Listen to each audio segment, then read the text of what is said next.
ಏನ್ರಪ್ಪ ಎಲ್ರು ಸಂದಕಿದ್ದೀರಾ? ಹ್ಮ್. ನಾನು ಈಗ ಸಂದಕಿದ್ದೀನಿ ಕಣ್ರಪ್ಪ. ಎಷ್ಟು ಜನ ಆ ಫೇಸ್ಬುಕ್ಕಾಗೆ, ಇನ್ಸ್ಟಾಗ್ರಾಮಾಗೆ, ಹಂಗೇನೆಯ ಯೂಟ್ಯೂಬಾಗೆ ಎಲ್ಲ ಎಷ್ಟು ಕಮೆಂಟ್ಗಳು, ಯಾಕೆ ವಿಡಿಯೋ ಮಾಡಿಲ್ಲ, ಯಾಕೆ ವಿಡಿಯೋ ಮಾಡಿಲ್ಲ. ನಾನು ಒಂದು ಕಿತ ಹಾಕಿದ್ದೆ, ನಮ್ಮ ಮಾವಂಗೆ ಹಿಂಗೆ ಸ್ಟ್ರೋಕ್ ಆಗ್ಬಿಟ್ಟೈತೆ, ಅದಕ್ಕೆ ನಾನು ಊರಿಗೆ ಬಂದಿದ್ದೀನಿ, ವಿಡಿಯೋ ಮಾಡೋಕೆ ಆಯ್ತಿಲ್ಲ ಅಂತ ಹೇಳ್ಬಿಟ್ಟು ಸುಮಾರು ಕಡೆ ನಾನು ಕಮೆಂಟ್ಗಳಿಗೆಲ್ಲ ಉತ್ತರ ಕೊಟ್ಟಿವ್ನಿ.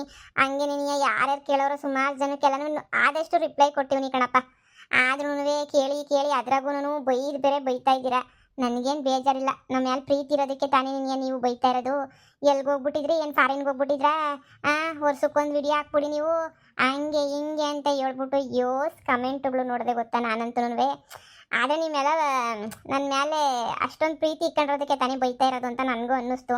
ಯಾರು ಸುಮ್ಮನೆ ಬೈಯಕ್ಕೆ ಹೋಗಿಲ್ಲ. ನೀವು ಪಾಪ 13-14 ದಿನದಿಂದ ಕಾದಿದ್ದೀರಾ ವಿಡಿಯೋ ಬರ್ತವೆ ಅಂತ.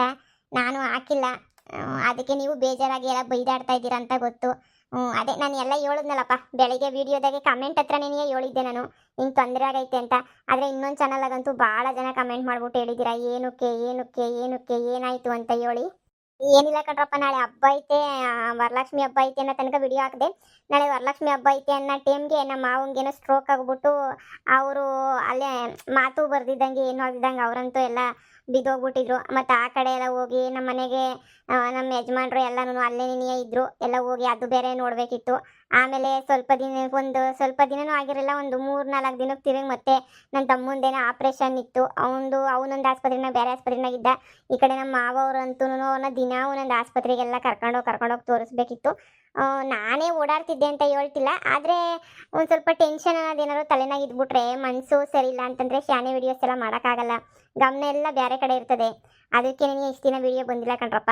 ಸುಮ್ಮನೆ ನಾನೇನು ವಿಡಿಯೋ ಮಾಡಬಾರ್ದು ಅಂತ ನಾನು ಎಂದೂ ಅಂದ್ಕೊಂಡು ಸುಮ್ಮನೆ ಕೂತಿಲ್ಲ. ಏನೋ ಒಂದು ಸಮಸ್ಯೆಗಳು, ಏನೋ ಒಂದು ಘಟನೆಗಳು ಹಿಂಗೆ ನಡೆದುಬಿಟ್ಟಾಗ ಏನು ಮಾಡಬೇಕು ಅಂತಲೇ ಗೊತ್ತಾಗಕ್ಕಿಲ್ಲ. ಅದಕ್ಕೆ ಸಡನ್ನಾಗೆಲ್ಲ ಹಿಂಗೆ ಆಗ್ಬಿಟ್ಟಿದ್ದಕ್ಕೆ ನನಗೆ ಏನು ಮಾಡಬೇಕು. ಅದ್ರಾಗೂ ಒಂದ್ಸಲ ಹೇಳಿದ್ದೆ ನಾನು, ನಿಮಗೆ ಪೋಸ್ಟ್ ಮಾಡ್ಬಿಟ್ಟು ಹೇಳಿದ್ದೆ ಹಿಂಗೆ ತೊಂದರೆ ಆಗೈತೆ ಅಂತ. ಸ್ವಲ್ಪ ಜನ ನೋಡಿರ್ತೀರ, ಸ್ವಲ್ಪ ಜನ ನೋಡಿರಲ್ಲ, ನನಗೂ ಅರ್ಥ ಆಯ್ತದೆ. ಆದ್ರೂ ದಯವಿಟ್ಟು ಕ್ಷಮಿಸ್ಬಿಡಿ. ತುಂಬ ಜನ ಕಮೆಂಟ್ ಮಾಡಿ, ಯಾರೊಬ್ಬರು ಮೇಲ್ ಸಮೇತ ಮಾಡಿದ್ರು, ನನಗೆ ಮೇಲ್ ಮಾಡಿಬಿಟ್ಟು ಕೇಳಿದ್ರು. ಅವ್ರಿಗೆ ನಂಗೆ ತುಂಬ ಮೇಲ್ ನೋಡಿದ ತಕ್ಷಣ ಖುಷಿ ಆಯಿತು. ಪಾಪ ಯಾರು ಏನೋ ಗೊತ್ತಿರಲ್ಲ, ಆದರೆ ನಮ್ಮನ್ನು ವಿಚಾರಿಸ್ಕೊಳ್ಳೋಕ್ಕೆ ಅಂತ ಅಷ್ಟು ಒಂದು ಮೇಲ್ ಮಾಡ್ತಾರಲ್ಲ ಅಂತ ಹೇಳ್ಬಿಟ್ಟು ಭಾಳ ಖುಷಿ ಆಯಿತು. ಫೇಸ್ಬುಕ್ಕಾಗಿ ಸುಮಾರು ಜನ ನನಗೆ ಮೆಸೇಜ್ ಮಾಡಿದ್ದೀರಾ, ಫೇಸ್ಬುಕ್ ಪೇಜ್ ಐತಲ್ಲ ಅದ್ರ ಸುಮಾರು ಜನ ಮೆಸೇಜ್ ಮಾಡಿದ್ದೀರಾ. ತುಂಬ ಜನ ಕೇಳಿದ್ರಿ, ನಾನು ನಿಜ ಏನೇನು ಹೇಳಬೇಕು ಮೆಸೇಜ್ ಮಾಡಿದವ್ರಿಗೆಲ್ಲ ಹೇಳಿದ್ದೀನಿ. ಆದರೆ ಇವಾಗ ಒಂದು ಕಿತ್ತ ನೀವೆಲ್ಲರೂ ಸಮಾಧಾನಕ್ಕೆ ವೀಡಿಯೋದಾಗ ಹೇಳ್ಬಿಟ್ಟು ಹೋಗೋಣ ಅಂತ ಬಂದೆ. ನನಗೇನು ಆಗಿಲ್ಲ, ನಮ್ಮ ಮಾವವ್ರಿಗೆ ಆಗಿದ್ದಿದ್ದು ಪ್ರಾಬ್ಲಮ್ಮು. ಈಗಲೂ ಅವರೇನು ಸರಿ ಹೋಗಿಲ್ಲ, ಈಗಲೂ ಹಂಗೆ ಐತೆ. ಈಗಲೂ ಅವರು ಮಾತಾಡೋಕ್ಕೇನು ಆಯ್ತಾ ಇಲ್ಲ, ಎದ್ದೋಡೋಕ್ಕೇನು ಆಯ್ತಾ ಇಲ್ಲ, ಅವ್ರು ಈಗಲೂ ಹಂಗೆ ಅವರೇ. ಆದರೆ ಇನ್ನೇನು ನಾವು ಮಾಡ್ಕೊಂಡು ಹೋಗ್ಬೇಕಲ್ಲ, ವೀಡಿಯೋಸು ಮಾಡಲಿಲ್ಲ ಅಂತ ಹೇಳಿದ್ರೆ ಆಗಲೇ ಸುಮಾರು ದಿನ ಆಗೋಗ್ಬಿಟ್ಟಿತ್ತು ವೀಡಿಯೋ ಎಲ್ಲ ಬಿಟ್ಬಿಟ್ಟು ಮಾಡೋದು. ಅದಕ್ಕೆ ಮಾಡೋಣ ಅಂತ ಹೇಳ್ಬಿಟ್ಟು ಮಾಡ್ತಾಯಿದ್ದೀನಿ. ದಯವಿಟ್ಟು ಯಾರು ಬೇಜಾರು ಮಾಡ್ಕೋಬೇಡಿ, ತುಂಬ ಬೇಜಾರು ಮಾಡ್ಕೊಂಡಿದ್ದೀರಾ ಅಂತ ಗೊತ್ತು. ಯಾವತ್ತೂ ನಾನು ಈ ಥರ ಮಾಡಿರಲಿಲ್ಲ. ನಾನು ಒಂದು ಸಲ 2 ವರ್ಷದ ಹಿಂದೆನೇ ಒಂದು ಸಲ ನಾನು ತುಂಬ ಹುಷಾರು ತಪ್ಪದಾಗ ಹಿಂಗೆ ಮಾಡಿದ್ದೆ. ಬಿಟ್ಟರೆ ಇದೇನೇನೆಯ ನಾನು ಇಷ್ಟೊಂದು ದಿನ ನಾನು ಗ್ಯಾಪ್ ಕೊಟ್ಟಿದ್ದು ಅಂತ ಹೇಳಿದ್ರೆ ದಯವಿಟ್ಟು ಕ್ಷಮಿಸ್ಬಿಡಿ, ಬೇಜಾರು ಮಾಡ್ಕೋಬೇಡಿ.